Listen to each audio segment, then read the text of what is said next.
Pending ఉన్నాయి అదే అవన్నిటిలో ఇక ఒక్కొక్క కేసులో అరెస్ట్ అంటారు, మళ్ళీ ఆ కేసులో విచారణకి మేము తీసుకోవాలంటారు, కస్టడీ అంటారు, మళ్ళీ దాని కేసులో సేమ్.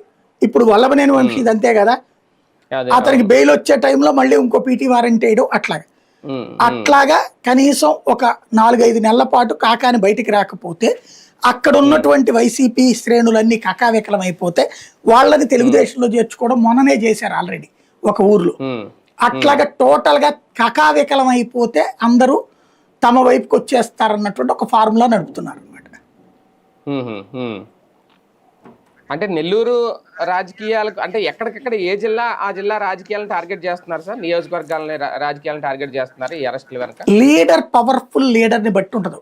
అంటే వ్యక్తిగత కక్షలు మనకెందుకులే అనుకునే నాయకులు అట్లాగా తమ ప్రత్యర్థిని ఆ కేసుల్లో ఇరికిచ్చడం వీటి మీద కాన్సన్ట్రేట్ చేయట్లా. బట్ ఎవరైతే ఒకప్పుడు ఇప్పుడున్న వీళ్ళ వల్ల విక్టిమ్స్ లైక్ వంశీ మీద వెంకట్రావు కోపం ఉంది, కాకాని మీద సోమిరెడ్డికి కోపం ఉంది, ఇట్లా కోపం ఉన్న చోట్లనే జరుగుతోంది.